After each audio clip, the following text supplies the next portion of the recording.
Hi friends, எல்லாருக்கும் வணக்கம். நவமணி நச்சுவைக்கு உங்களை அன்போடு வரவேற்கிறேன்.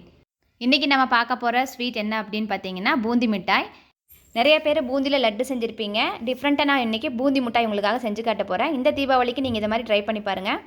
அது எப்படி பண்ணுறது அப்படிங்கிறத பார்க்கலாம். ஃபஸ்ட்டு 1 கப் அளவு கடல மாவு எடுத்துக்கோங்க. இந்த 1 கப்பு கடல மாவை நல்லா சலிச்சு எடுத்துக்கலாம். கட்டி இல்லாமல் நல்லா சலிச்சு எடுத்துக்கோங்க.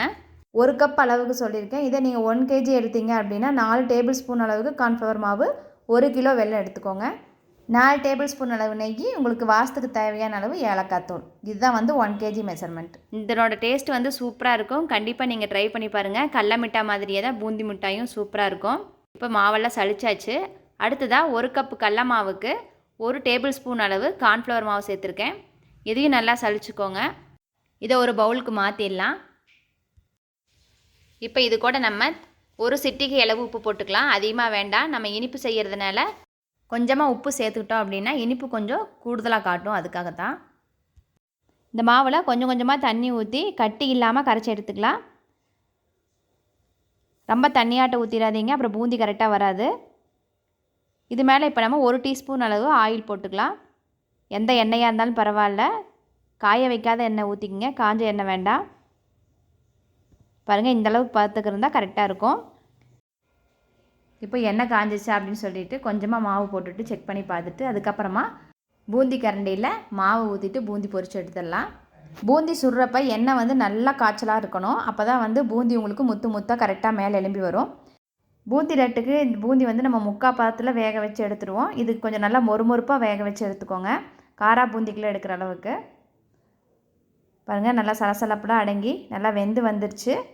இப்போ இதை நம்ம எடுத்துடலாம். எண்ணெய் நல்லா காஞ்சிருது அப்படின்னா சீக்கிரமாக நான் வெந்து வந்துடும். அரிசி மாவும் சேர்த்து சுடுவாங்க. ஆனால் கார்ன்ஃப்ளவர் மாவு சேர்த்து சுட்டிங்க அப்படின்னா நல்லா மொறுமொறுப்பாக கிடைக்கும். பாருங்கள், பூந்தியும் பார்க்குறதுக்கு எவ்வளோ முத்து முத்தாக இருக்குன்ட்டு. இதே மாதிரி நம்ம எல்லா மாவையும் சுட்டு எடுத்துடலாம். நல்லா கிறிஸ்பியாக வந்திருக்கு பாருங்கள். ஒவ்வொரு ஈட்டுக்கு பூந்தி சுட்டதுக்கப்புறமா இந்த தட்டை பின்னாடி தொடச்சிட்டு அதுக்கப்புறமா மறாவது ஈடு ஊற்றிக்கோங்க.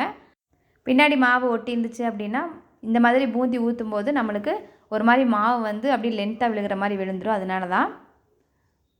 பாருங்கள், எல்லாத்தையும் சுட்டு எடுத்தாச்சு. கிறிஸ்பியான பூந்தி ரெடி ஆகிடுச்சு. இப்போ நம்ம பாகு காய்ச்சிடலாம். பாகு காய்ச்சறதுக்கு 1 கப்பு மாவுக்கு 1 கப்பு வெல்லம் எடுத்திருக்கேன். இந்த பாகு கரைகிறதுக்கு ஒரு 1/4 டம்ளர் அளவு தண்ணி ஊற்றிக்கோங்க. 1 கப்பு வெல்லத்துக்கு 1/4 கப்பு தண்ணி ஊற்றிக்கோங்க, கரெக்டாக இருக்கும். இப்போ இந்த வெல்லம் கரைஞ்சிருச்சுன்னா நம்ம வடிகட்டி எடுத்துக்கலாம். இந்த வெல்லத்தில் மண் இருக்கும், அதனால் நான் வடிகட்டி எடுத்துக்கிறேன். வெல்லம் நல்லா கரைஞ்சிருச்சு. இப்போ நான் அதை வடிகட்டிட்டு அதே கடாயில் நான் மறுபடியும் ஊற்றிக்கிறேன். தண்ணியில் நீங்கள் எக்ஸ்ட்ரா எதுவும் ஊற்ற வேண்டாம். இந்த தண்ணியிலேயே கொதித்து பாகு வரட்டும்.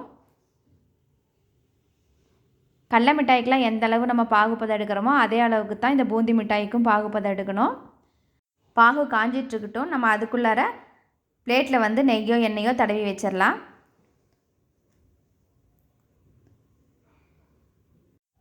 பிளேட்டில் எல்லா பக்கம் தடவி விட்டுட்டு அதே மாதிரி ஒரு சின்ன ஃப்ளாட்டான இந்த மாதிரி கப்பில் பின்னாடி தடவிக்கோங்க. ஏன்னா பூந்தி மிட்டாய் பிளேட்டில் ஊற்றுனதுக்கப்புறமா ரொம்ப ஹீட்டாக இருக்குது. நம்ம கையினால் ஸ்ப்ரெட் பண்ண முடியாது. கரண்டினாலே ஸ்ப்ரெட் பண்ணாலும் உங்களுக்கு ஒரே ஈவனாக வராது. அதுக்காக இந்த மாதிரி ஒரு கப்பில் நல்ல ஃப்ளாட்டான கப் எடுத்துகிட்டு அதுக்கு நெய் தடவி விட்டுருங்க. பாருங்கள், இப்போ பாகுப்பதம் செக் பண்ணுறேன்.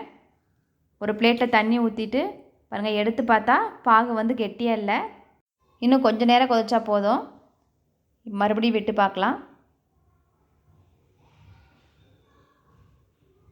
பாருங்கள், இப்போ கிட்டத்தட்ட பாகு நல்லா கெட்டியாக உருண்டு வந்துடுச்சு.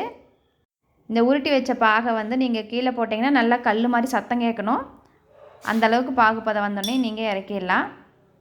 இதில் ஸ்டவ்வை ஆஃப் பண்ணிவிட்டு இது கூட இப்போ நான் 1 ஸ்பூன் அளவு நெய்,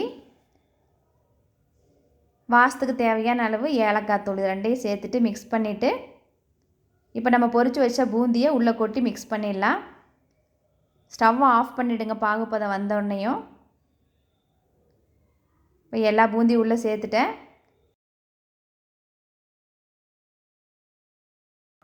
நல்லா மிக்ஸ் பண்ணி விட்டுருங்க. மிக்ஸ் பண்ணதுக்கப்புறமா நம்ம இந்த நெய் தடவி வச்சுருக்கிற பிளேட்டில் கொட்டிடலாம்.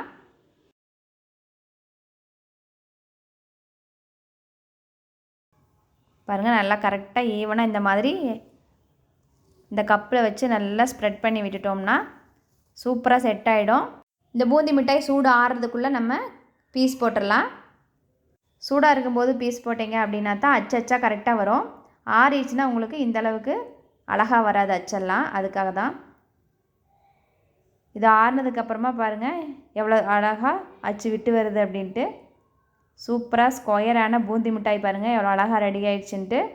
இந்த தீபாவளிக்கு நீங்கள் இந்த பூந்தி மிட்டாய் செஞ்சு பாருங்கள், சூப்பரான டேஸ்ட்டாக இருக்கும். உங்கள் பசங்களும் இது நல்லா விரும்பி சாப்பிடுவாங்க. பூந்தி லட்டு நம்ம சக்கரை பாகில் செய்வோம், இது வெள்ளைப்பாகில் செஞ்சதுனால டேஸ்ட்டு சூப்பராக இருக்கும். கண்டிப்பாக நீங்கள் ட்ரை பண்ணி பார்த்துட்டு எப்படி இருந்துச்சு அப்படிங்கிறத கீழே எனக்கு கமெண்ட் பண்ணுங்கள். உங்களுக்கு பிடிச்சவங்களுக்கு ஷேர் பண்ணுங்கள். இன்னும் நம்ம சேனலை நீங்கள் சப்ஸ்கிரைப் பண்ணலைன்னா மறக்காமல் சப்ஸ்கிரைப் பண்ணிவிடுங்க. உங்களை அடுத்த வீடியோவில் சந்திக்கிறேன். இங்கு எதுவும் சுவைக்கும்.